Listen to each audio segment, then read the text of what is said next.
So, welcome back. This is Josh. And this is Matt. And this is the Call to the Brewman's Bottle. The Call to the Brewman's Bottle.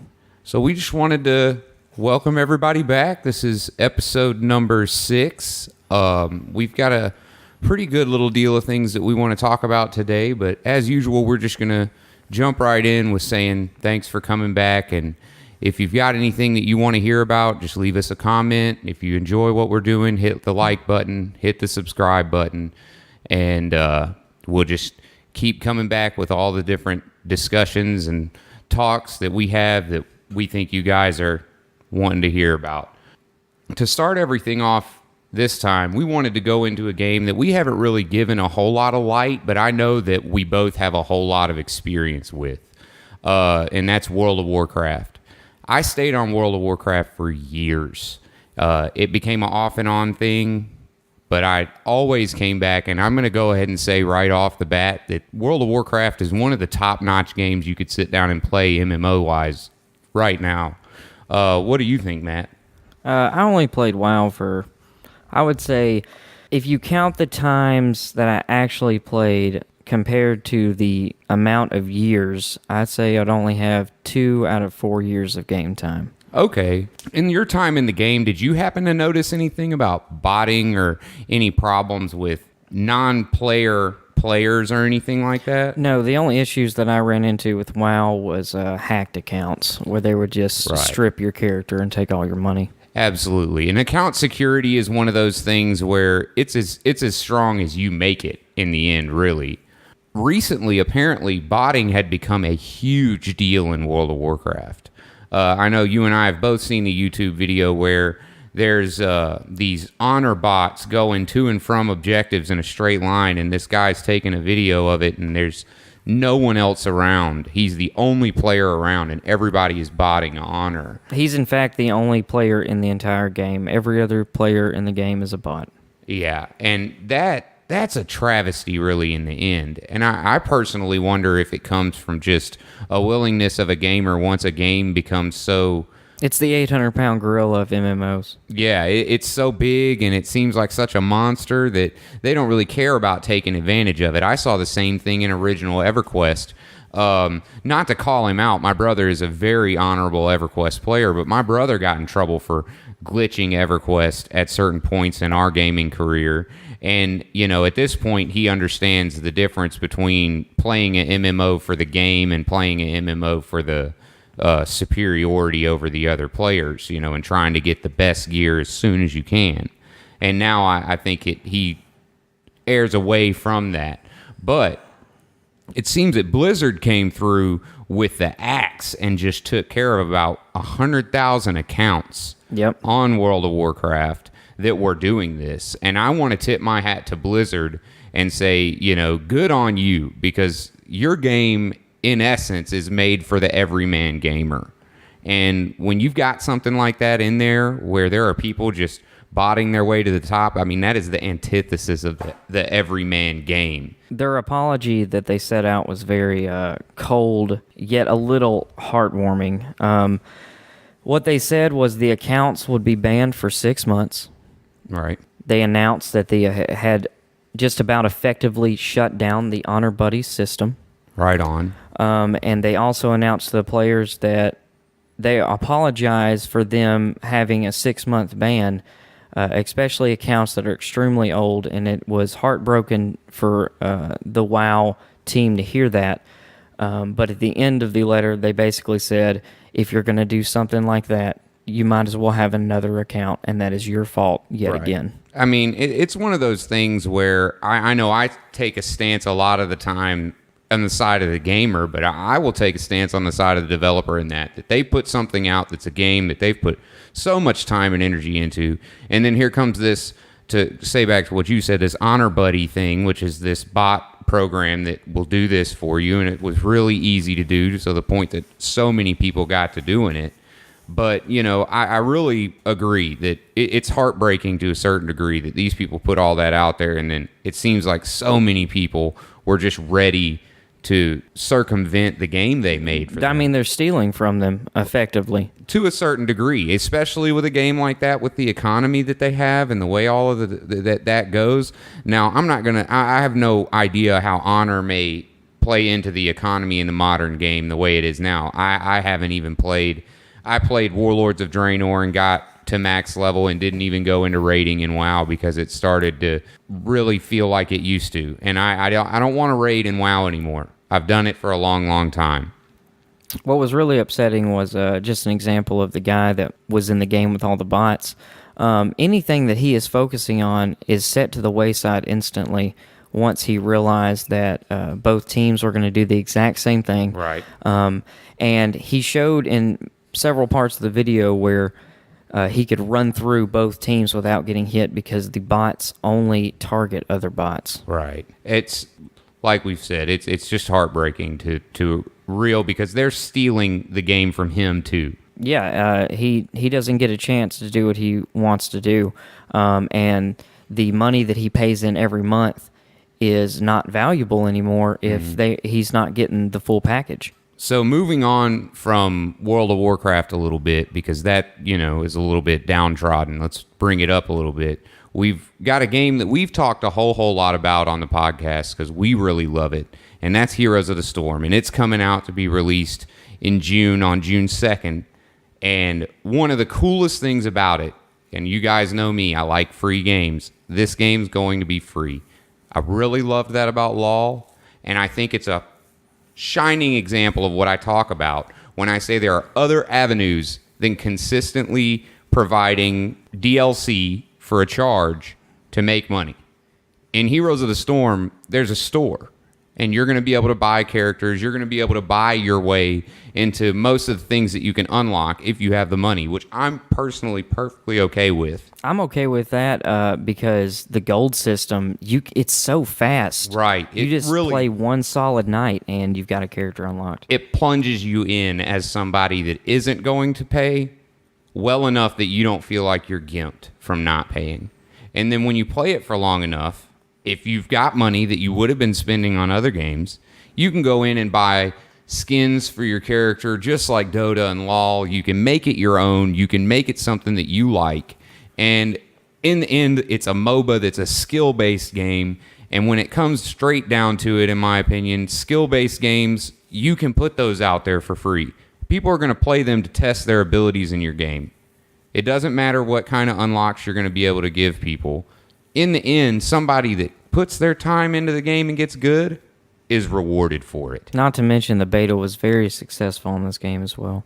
Right. So moving on with Heroes of the Storm and that release, there were some things that we talked about. I believe, was it Heroes of the Dorm was one of the tournaments that we talked about? Yeah, it was released on ESPN2. Right. It's one of those things where Heroes of the Storm is a game that's really coming out to so many people because it's fun to watch these guys play against each other, and the stakes can get really, really high. Especially on ESPN, dude. Oh, man. I mean, and you think about gambling opportunities even, which, I mean, whether or not you agree with gambling opportunities, that's a way of a game to really start making some money.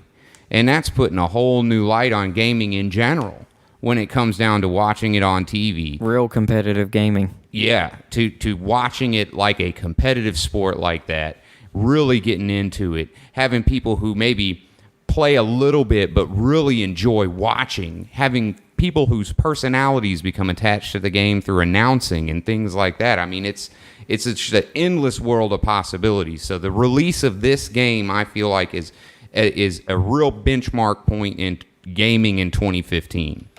To touch on the tournament a little bit, first prize was tuition paid for the rest of their college careers. Really? Yes.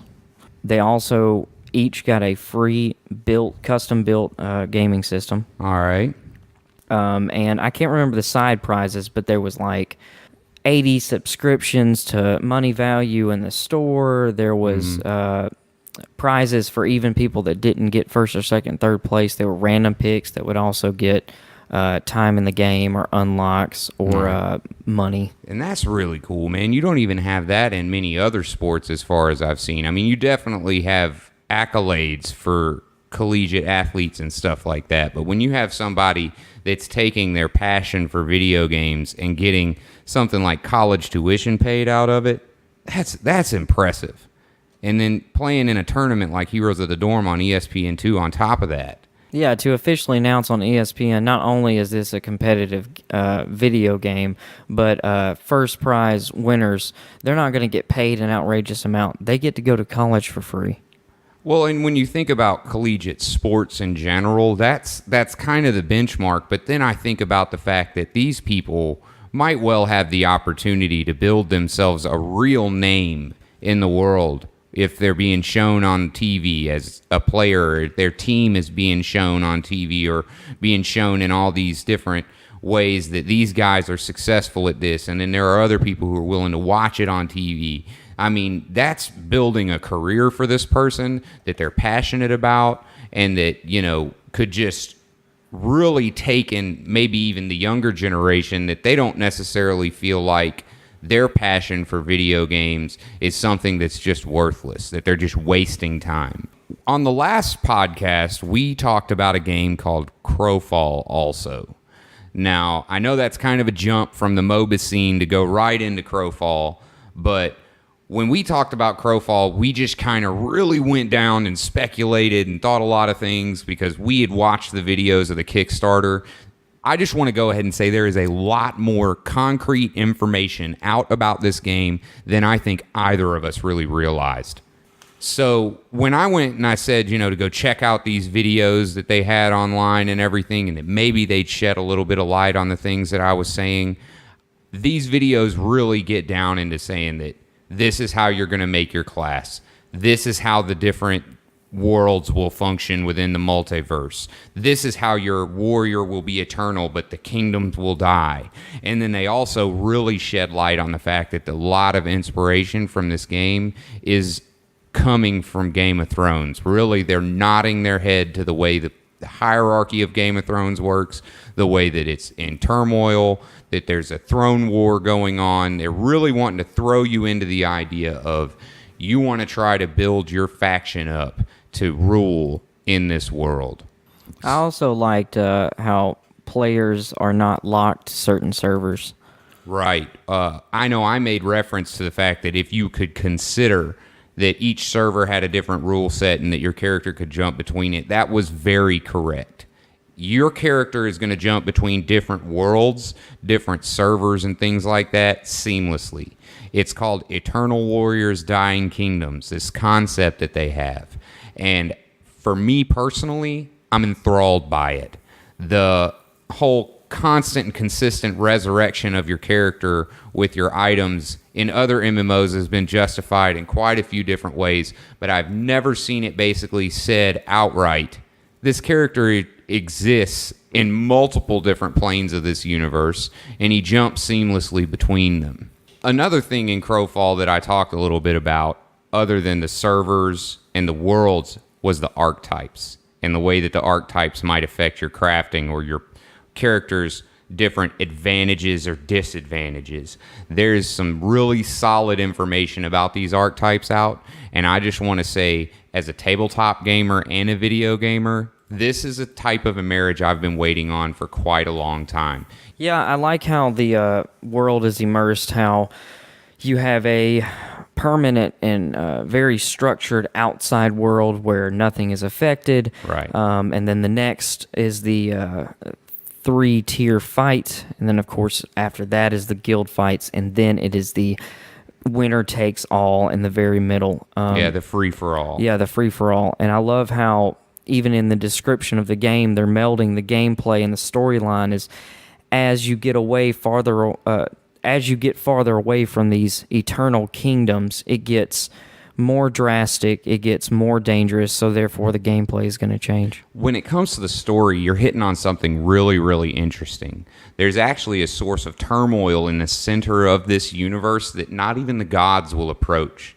So the further away from the hunger, is what they're calling it, that you get, the more the world is kept together. And the hunger distorts and kills and does all of these things. Well, maybe it doesn't necessarily kill, but that's part of the cool story. But like you're saying, the further you get in from your eternal kingdom, which is seen over by your chosen god, it's peaceful with your guild and this and that and the other. When you get further away from that, this whole hierarchy breaks down, and it opens up something outside of the game when the people who want to participate as individuals can do that. The people who want to participate as guilds can do that. And the people who want to participate as alliances, they do that too. All inside of a custom-built world. Right. And it's one that you're having the influence on through voxels. I'll go ahead and say that this game right here, I heard about another game that teased me a little bit like this called EverQuest Next a long time ago.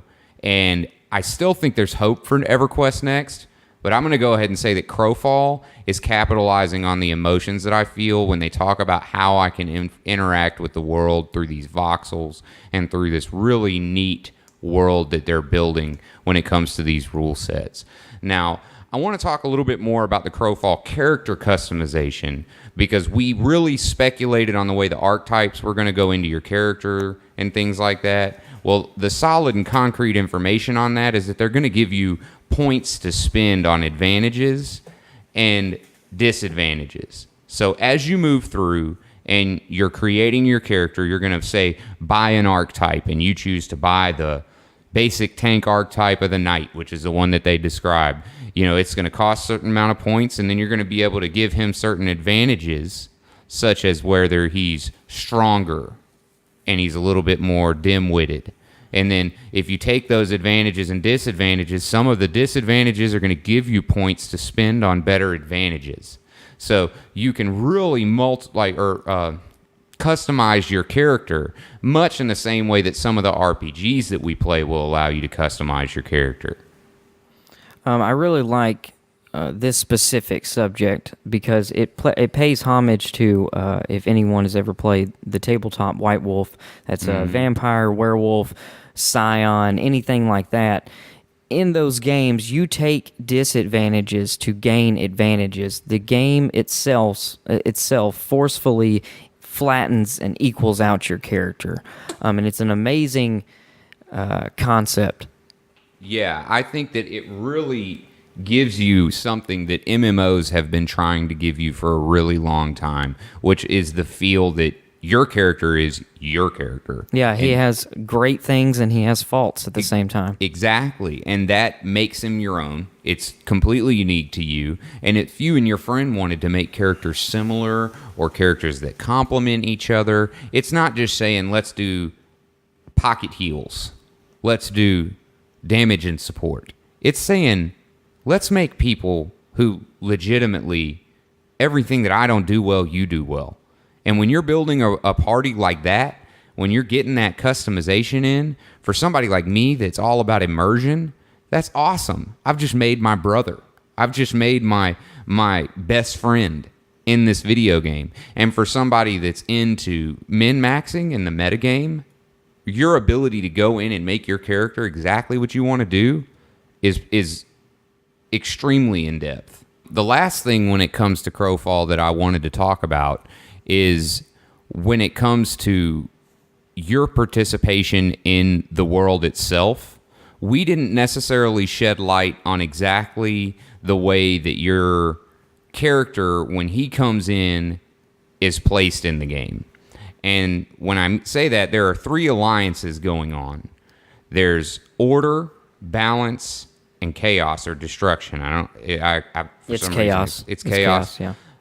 And depending on which of these factions you choose, that's how your character is going to enter the different conflicts throughout the different tiered system of campaigns. And basically, that's going to open up this story that they have of the hunger that's coming in. It's consuming this world that the gods have made. And really, the gods are these lesser gods, and you are their champions. You're coming in to basically fight the war with the other gods for them. Really throwback to a game that I love called EverQuest yet again.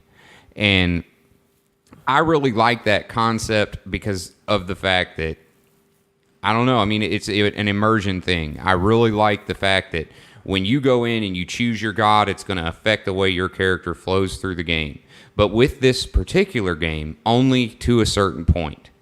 If you want to go deeper and you want to go beyond where your god doesn't affect what you're doing, that's totally possible. But in the end, you're going to have there's a 3-faction war, which I always enjoyed from Dark Age of Camelot. I felt like 3 factions was just that's that right number. It was a perfect number, yeah. Yeah. And so I really think that crowfall is going to hit home runs. We're going to continue to talk about it in the podcast as more and more information comes out. I know we kind of wore it out in the past too, but this is one of those games that I feel personally I'm going to play it. I know I'm going to play it, and I'm going to have a good time playing it. So I want to get as many of my friends to get on that as well. I want as many people to know about the good time that's coming with this game. Let's talk about a game that we really don't play, but a bunch of our friends play, and it is called Destiny. I am actually a Destiny hater.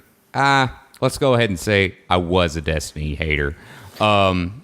Destiny is one of those games that I feel like is a prime example of hype and letdown. But they've got a new release that just came out today, actually. And this new release is impressive. It's got new weapons, armor. Can I just go through the whole rigmarole? All right. So it's got new weapons, armor, and gear. It has a new story mission and a new social space called Vestian Outpost. All right. In the new gameplay mode, Trials of Osiris, it's a 3-player Guardian fire team that face off against one another in elimination-style combat. So like a 6-man 3-on-3. Yes. All right. And there's also new co-op mode. There's, I think, 3 new multiplayer maps and a new pack. So really, they gave you an update on everything within the game, just about. Let me just go ahead and shed a little light on why I called myself a Destiny hater. I felt like they put out this game that was a skeleton of a game. They told us about a game they were going to put out with a plethora of story, a constantly emerging world that everything is new, everything that you're going through, it feels like you're literally going through the galaxy. I feel like they described a game that hasn't come out yet, but that they're hyping up called No Man's Sky. No Man's Sky looks amazing. And if you guys haven't seen the video for it, please look it up. No Man's Sky will be something we talk a little bit more about when there's a little bit less speculation to be had on it from our end. But in talking about Destiny, I feel like they described a very similar experience and didn't deliver on it. Now, this new update. When it comes to this update, I feel like they've given the story that they lacked on. Now, I feel like they've given a lot of the customization when it comes to they're talking about the different avenues that you're going to be able to go to when you're upgrading these new weapons and how you're doing it. And I really just feel like they're coming out and delivering on this promise. And I'm going to go ahead and say I'm probably going to go out and pick up the game because of this update. Not to just drop off on the Destiny discussion. I just want to go ahead and say, as a gamer, I have a lot of hearsay on Destiny, but I really just resisted playing it because of the fact that when I saw it, it wasn't what I thought it was going to be. Did you think it was like the new hacked up Halo, basically, with a nice paint job over it? I originally did not like Halo, and I was told by a lot of my friends that this was the game that Bungie was going to give me from square one, because I came in on Halo late, and I thought Bungie learned a lot of things and then ended up making good games. But they told me this is the one that was going to impress me, and it just didn't. It just didn't. I've played it a couple of times over at friends' houses, and it's just really blah. Why would I go into this with so little story that if you really want to get into the meat and potatoes of it, you got to go down and you got to read like you're reading books in Elder Scrolls. Elder Scrolls doesn't even make you do that. And they've got hundreds upon hundreds of volumes of books in their games. And they don't even make you go through and do all of that. They give you little bits and pieces of their story. I felt like it was a skeleton of a game, and I'm not buying a skeleton of a game. Now they're bringing in this content. Okay, I might buy a full game. You see what I mean? Yeah, exactly. So instead of talking about letdown, let's talk about a game that is probably going to be promising to all of us because it's never been a letdown, and that is Doom 4. Absolutely. From the beginning, Doom has been making good games. I don't know if it's been the same publisher or developers or whatever putting the game out, but it just seems like this is one of those good luck games. I think ID still does it. Okay, well, then they've got definitely a good handle on what they're doing. Because this new Doom game, I know they've got either it was a leaked trailer or a teaser trailer of some kind. The official comes out on June 14th at 7 o'clock at night, guys. Just keep that in mind. Yeah, and from what I've seen, this looks like just what you expect from Doom. The feeling of hell coming out of the portal and attacking the world. And when The Rock was doing the voice and all of that, and you were out on the space station, that was a really cool take. And during the time, there were all these games coming out that were all about being out in space and this and that and the other. It fit right in with the time. This one looks like they're coming down on a city. It's out and it's in the urban atmosphere, and it's all kind of post-apocalyptic feeling, and it's got 2015 written all over it. That's exactly the type of games that are coming out right now. And so when this trailer comes out, you know, you guys are going to get to see a little bit of, I guess, what I feel like I'm being teased with. But when it comes to Doom as a game, I just want to say it's always delivered on two things for me. Number one, a scary factor. If you play Doom in a dark room, even when I was just a little kid and it was just walking through little corridors and stuff, if you play Doom in a dark room, you're going to creep yourself out a little bit. They definitely play off the claustrophobic feeling. Everything with even with their visual detail makes it feel like you cannot move more than a few inches to the left and to the right inside of a hallway, or maybe inside of a small dark room. Well, and the enemies themselves are conducive of that. You've got to step in the right place at the right time. You got to know how to fight them. And it's just, when it came down to Doom 3, I played right around the same time that I played Fear. And they both were games that just jumped out of the screen at you. And not in a weird, mind-bending kind of Silent Hill way, which is awesome in its own right, but in a you're running and gunning and this thing's just jumping in your face kind of way. It definitely was perfect to be played around Condemned 1 and 2. Mm-hmm. All three of those games give a helpless feeling to a certain degree, but with a goal at the end at the same time.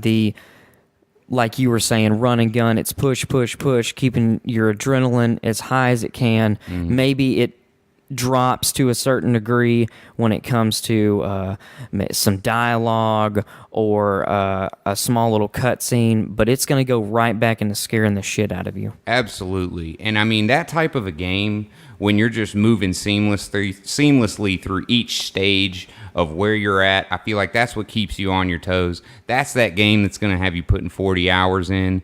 I'm going to play every bit of that game. And when it comes down to it, I want developers to really keep moving toward that direction of, you know, I guess it's, you know, you never really think that they sit down saying, well, this is only a 5-hour game or whatever. You know, they all want you to sit down and play their whole game.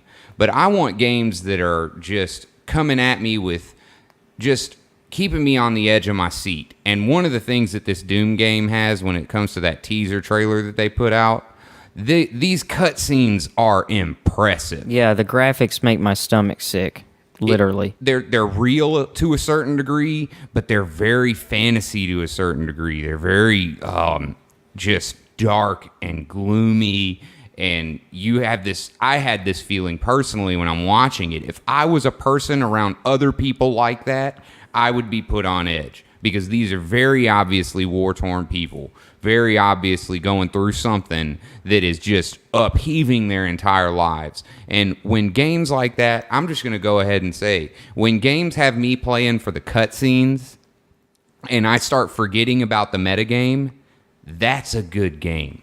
Moving on a little bit from video games. So I know I've personally been slacking on seeing a lot of these movies, and I know you haven't gone to see any movies really recently, but did you know somebody, or didn't you go see Age of Ultron? No, I didn't get to go see Age of Ultron, and I just talked shit from a distance. I only heard what my girlfriend had to say about it, but luckily I'll get to see not only Age of Ultron in a couple of days, but Mad Max as well. So let me just go ahead and throw it out there that even if it was a negative review, you are going to go see it, and she's probably going to see it again with you. Yes, we're going to talk heavily on comparing the comic book to the movie, legality rights when it comes to X-Men and not being able to announce their name. I mean, I really want to touch on that again. Quicksilver and Scarlet Witch are Magneto's kids. That's Okay. why it's so prominent that they don't even announce their name. That's Magneto's kids. Really? That is important to note, but because of legality rights, you can't. But anyways, I haven't seen the movie. I'm going to get to see it, make my own judgment. But really, I'm focused on Mad Max, dude. Truth. I just wanted to point out the fact that even if she didn't like it, your girlfriend's going to go see it again. Can't have been that bad. Probably worth going to see. Yeah, That's yeah. the only thing I wanted Maybe to bring if up. I didn't know anything about comics, and nor did she, it'd probably be an amazing action film. Okay. See, that's what I'm trying to get. Now, we're moving on to Mad Max. I've heard so many good things about Mad Max. I definitely got mixed reviews about Age of Ultron. Not the case with Mad Max. Every single person that I've talked to saying go see this movie. Not one bad comment. When I get off of the microphone here today, I'm going to see Mad Max. That's happening. Who are you going with? Andy? Yeah, I'm going Andy? with my friend Andy. Oh yeah. Oh yeah, he's going to be one of the people that if I had to pick somebody to go see, I would want to go see it with him. So I really am excited. I've seen some joking things about how feminist this movie is or whatever. Bring it on, man. They're saying this is the perfect mix. The people that are telling me about this movie of story and just brutality with not just the emphasis on gore. Because, see, I personally believe you can take gore over the top, and most of my friends do as well. They're saying it hits that note right. It hits the action note right. It gets you right in on the story from where you would want to be as a Mad Max fan. I really am excited about going to see this movie. I also heard that the dialogue is amazing. I have seen countless quotes of stuff that is said in the movie just for the fact that the dialogue is on point. But like you said, everything is on point with this movie. The whole feminist thing, I really don't care about because in the end, it's about saving trafficked sex slaves. Well, look, man, a character's a character. Yeah. A badass is a badass. Period. It doesn't matter what sex you are. No, I really don't especially in care. post-apocalypse. It doesn't matter, dude. As No. long as you can eat and shoot a gun, that's all they give a shit about. I mean, for real, dude. I love the fact that there are people going out and saying, we're going to bring out new characters. I know when I was thinking about writing a book, and I still think about writing a fantasy book, one of my main characters is a girl. She's one of my favorite characters. And I love the fact that we're getting these female characters that are taking these roles. And I'm going to go ahead and say it. I mean, when you get down into a character, regardless of their sex, it's all about the transfer of emotion. That's all it is. It's about acting. We're talking about a movie here. Exactly. So, moving on just a little bit, you hinted on a new superhero that you wanted to bring up when we were talking about movies. Was there an announcement or something you wanted to talk about? Well, it's just a little side note. Crossbones is in Civil War. It's been officially announced, and his outfit has been on set as well. So, tell me, who is Crossbones? Well, Crossbones, for people that read a lot of Captain America, know him as the guy that killed him.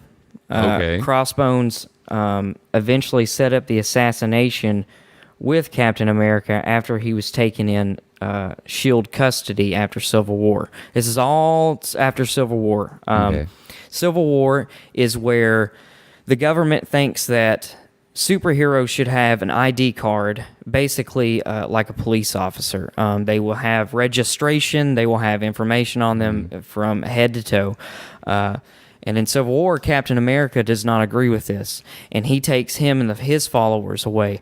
But Iron Man agrees with the government, so Iron Man takes himself and his group away, and that is where Civil War is. It's Iron Man's group against Captain America's group.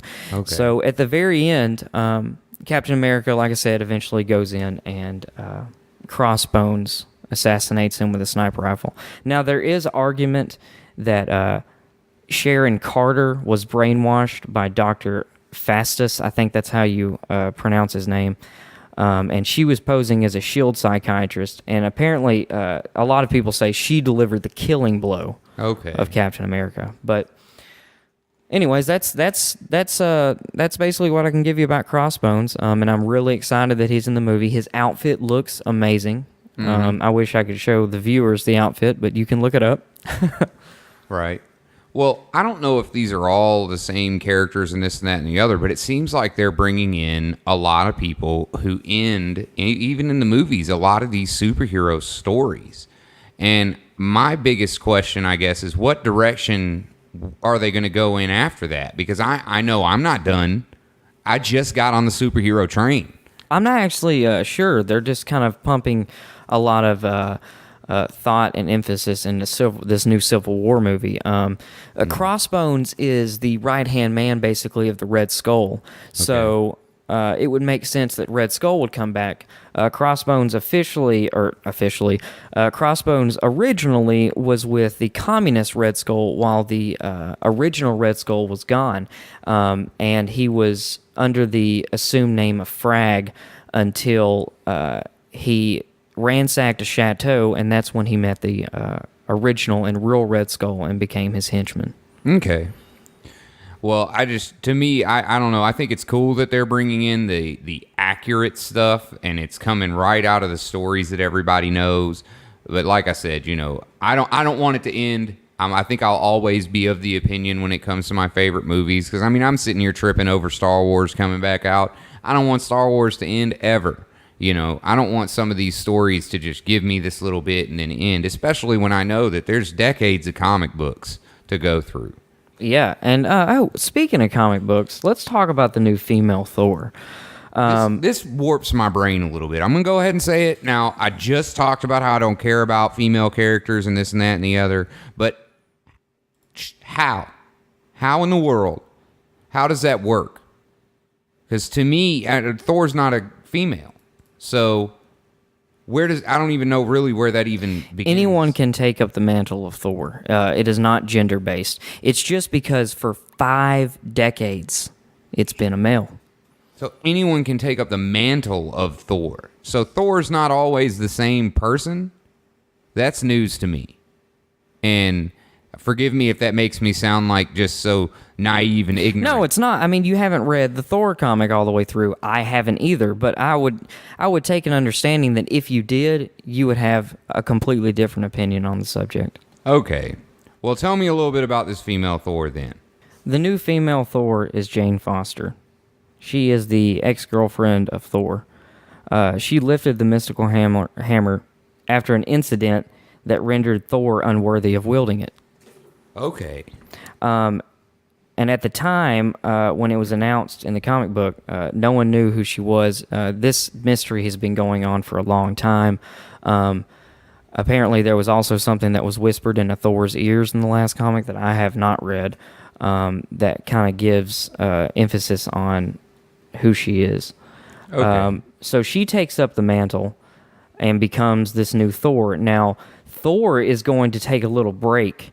And he's going to actually fall into the background of the entire comic as a character himself. And the new miniseries will be called Thors, in which a squad of Thors from parallel universes become basically a task force because of the comics. So typical Marvel, there's like this multiverse of unlimited Thors, and some of them are going to come together and do their deal. Correct. And I've read like the release page of how she when she's in Thor's outfit and how she feels as a character. I'm ready. It looks really good, and I'm excited that they've always said that Thor is a mantle. Well, finally they're going to show that Thor is a mantle instead of it always being this long blonde-headed guy. I'm a little interested in that on the fact that I've never really liked how brutish and just barbaric and all of this that Thor is. It doesn't seem like something that would fuel somebody to be the hero that Thor has been.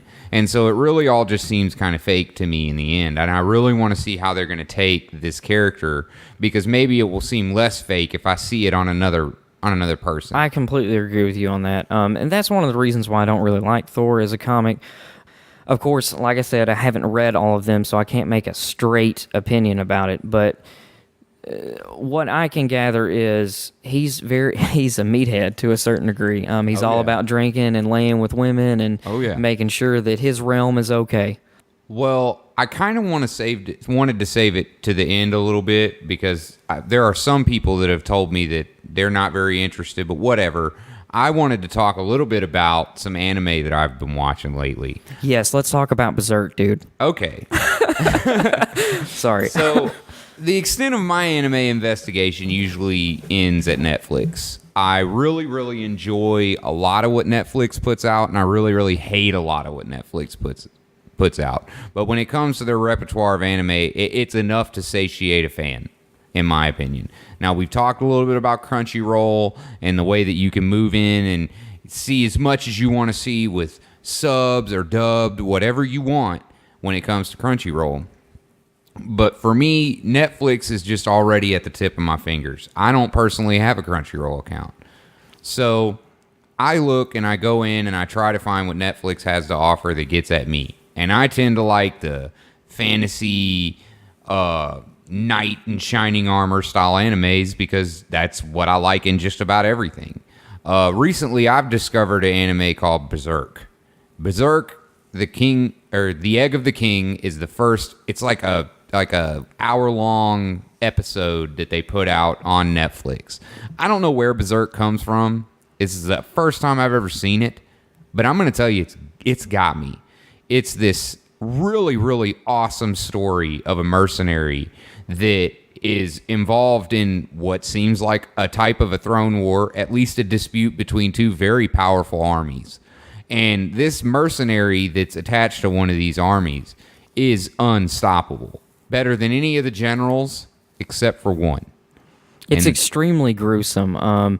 The detail on the fight, even the way the wounds are, doesn't really remind me of an anime. Even though it's an amazing anime, these are not all powerful creatures. These people just get killed. Let me tell you about that right there.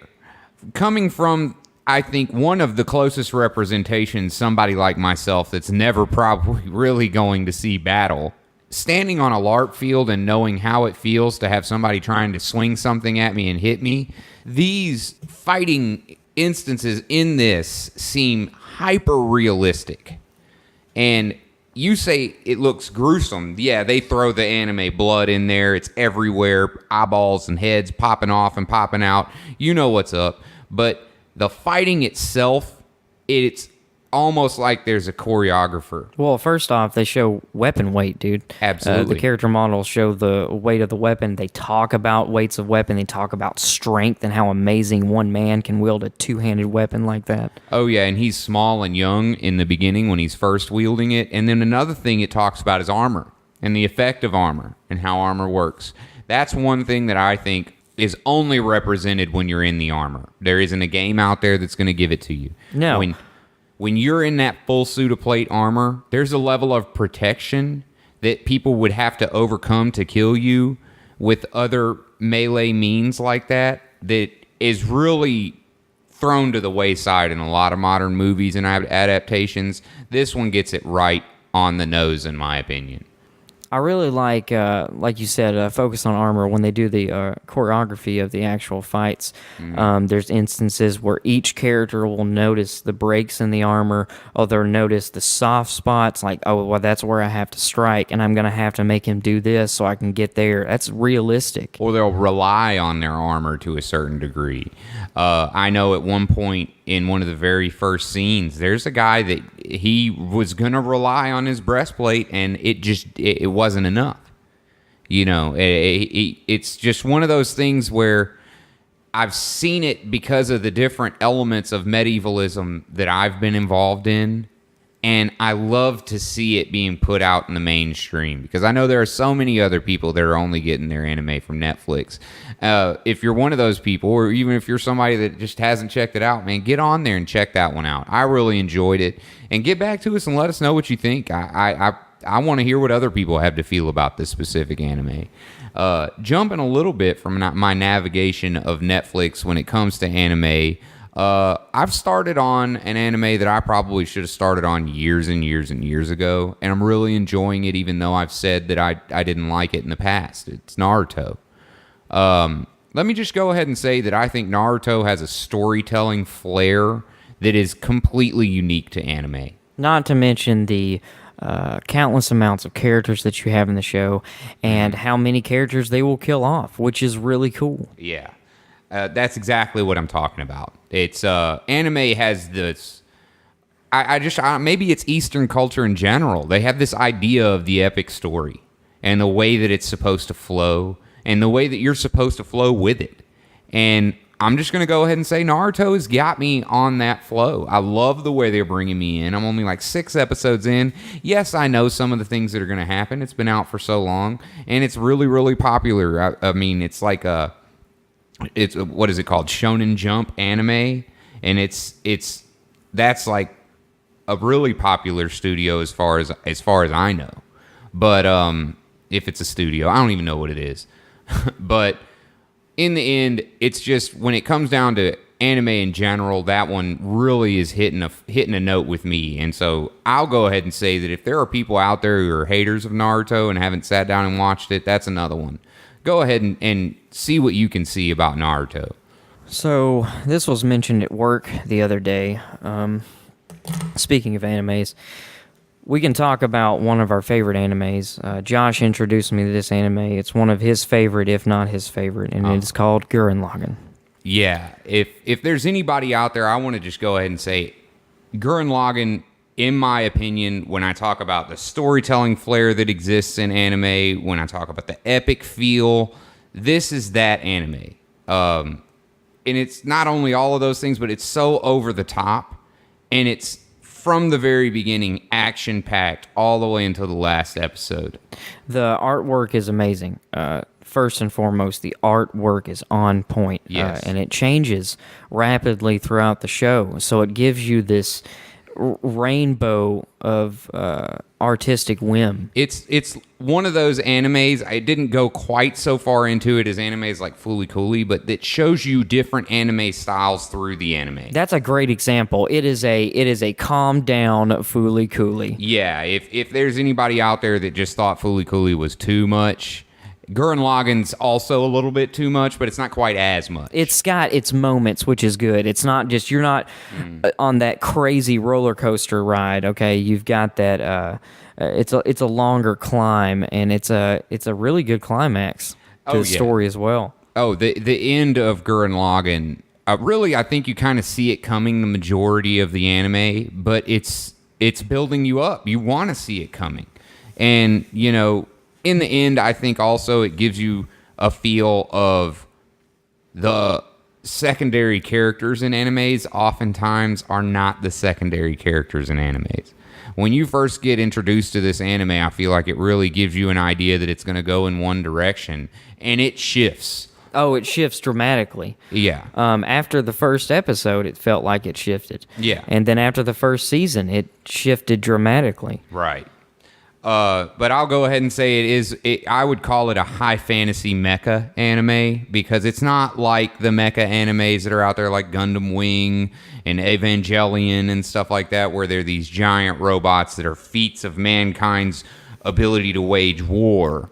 It's one of those mecha animes where the mecha are very much individual characters, it seems. Yeah, they're as part of the world as much as the humans and the monsters are. Right. Well, I want to just say also about Gurren Lagann, one thing that I don't personally like about some animes is just the plethora of filler. There's all kinds of animes that'll come out, and sometimes the filler episodes will add character. There's filler episodes of Dragon But relying on the filler sucks. Yeah, when you've got an anime that just comes out and it's like every 2 episodes, there's that real quirky, haha, this has nothing to do with what's going on episode. I don't really like that too much. Give me a few of those. Some of my favorite episodes of some of my favorite shows are filler episodes. But it's because of their uniqueness within Right, the show. yeah. It's the sense of calming down and understanding a character in his downtime. Absolutely. So we're coming up just a little bit on about 50 some odd minutes. This particular week, we kind of had a lack of content. I know I started a new job real recently, and things have just been kind of going a little crazy, but we really enjoy coming and sitting down and talking with you guys regardless. Next week, we're probably going to have quite a lot more content to bring to the table because of getting relaxed with me having a new job and everything just getting down on a schedule. But we still wanted to come together this week with everybody and talk over some of these video games and get down into it. And it's always so much fun for us, and we really love you guys for coming and sitting down with us. Look forward to the website coming up. Like I've been saying, I'm getting pictures together. There's a lot of legwork that goes into making a website as original as the one that we want, but I want it to be completely what we put up there. I want you to look at the website and really feel like this is the Brewman's Bottle. This is where we come to talk about the things we like.